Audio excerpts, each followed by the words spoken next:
आपल्या परिचयात किंवा आपल्या शेजारी कोणी खोटं जात प्रमाणपत्र दाखवून नोकरी मिळवली आहे का, ज्यामुळे खऱ्या गरीब मुलाला त्याची गरज होती तो त्यापासून वंचित राहिला असेल?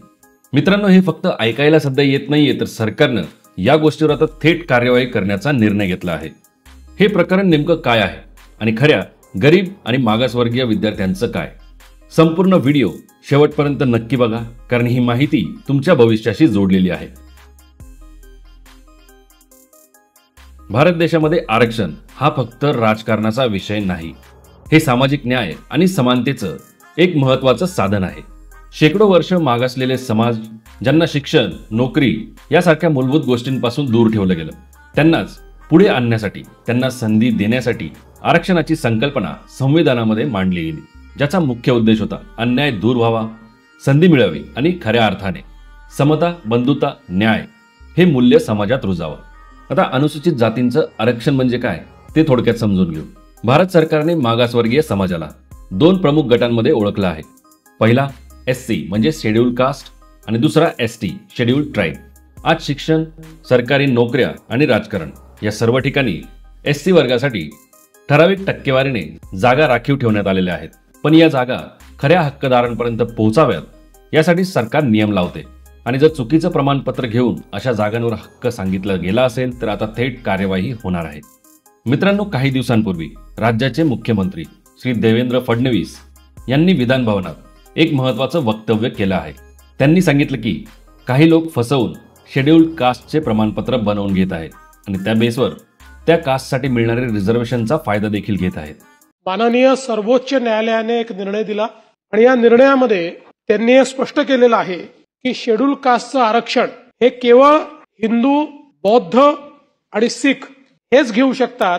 इतर धर्मीय ते घेऊ शकत नाहीत. म्हणजे ज्या क्षणी तुम्ही हिंदू, शीख किंवा बुद्धिस्ट तीन धर्माचे राहत नाहीत, त्यावेळी तुमचं शेड्यूल कास्ट हे स्टेटस जातं, ते तुम्हाला राहत नाही. जर शेड्यूल कास्टचं सर्टिफिकेट किंवा ते आरक्षण ज्यांनी घेतलेलं आहे किंवा जे घेऊ इच्छितात हे जर हिंदू, बौद्ध किंवा शीख या कम्युनिटीचे नसतील तर त्यांना तो आरक्षण घेण्याचा अधिकार असणार नाही. आणि म्हणून सर्वोच्च न्यायालयाने जो काही निर्णय या ठिकाणी दिलेला आहे त्या निर्णयाच्या अनुषंगाने की अशा प्रकारे जर कोणी इतर धर्मियांनी अशा प्रकारचे कागदपत्र देऊन शेड्यूल कास्टचं आरक्षण घेतलेलं असेल तर त्यांचं व्हॅलिडिटी सर्टिफिकेट आणि कास्ट सर्टिफिकेट हे विहित प्रोसिजर प्रमाणे रद्द करण्यात येईल. कोणी जर या संदर्भात काही फायदे घेतले असतील, सरकारी नोकरी घेतली असेल तर त्यांचं प्रमाणपत्र रद्द झाल्यानंतर नियमानुसार त्याच्यावर कारवाई होईल.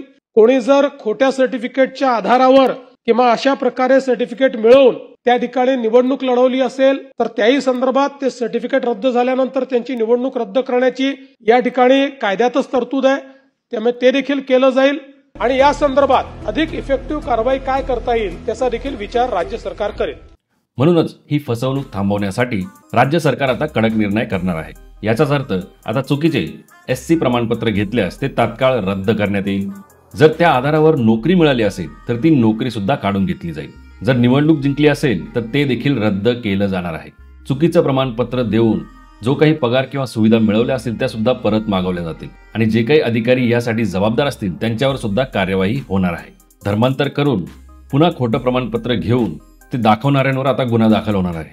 हा विषय एकट्या महाराष्ट्रापुरता नाही, कारण हा सामाजिक न्यायाचा मुद्दा आहे. खऱ्या गरीब, गरजू आणि मागासवर्गीय विद्यार्थ्यांची जागा खोटे प्रमाणपत्रवाले घेत आहेत. तर मग गरजू लोक जातील कुठे? जर तुमच्या परिचयात, गावात, शेजारपाजारी कोणी असे खोटे प्रमाणपत्र घेऊन त्या रिझर्वेशनचा लाभ घेत असेल तर काही दिवसातच ते आता उघड होणार आहे. त्यामुळे शाळा, कॉलेज किंवा नोकरीसाठी जात प्रमाणपत्र काढताना नेहमीच खरी माहिती द्या, कारण फसवणूक करणाऱ्यांना आता माफी मिळणार नाही. मित्रांनो, राज्याच्या मुख्यमंत्र्यांनी सांगितलेला हा निर्णय फक्त कायदा मोडणाऱ्यांसाठी आहे.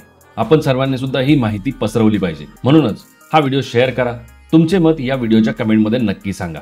सामाजिक न्याय जपा, खोट्या मार्गाने काहीही मिळवू नका. जय हिंद, जय महाराष्ट्र.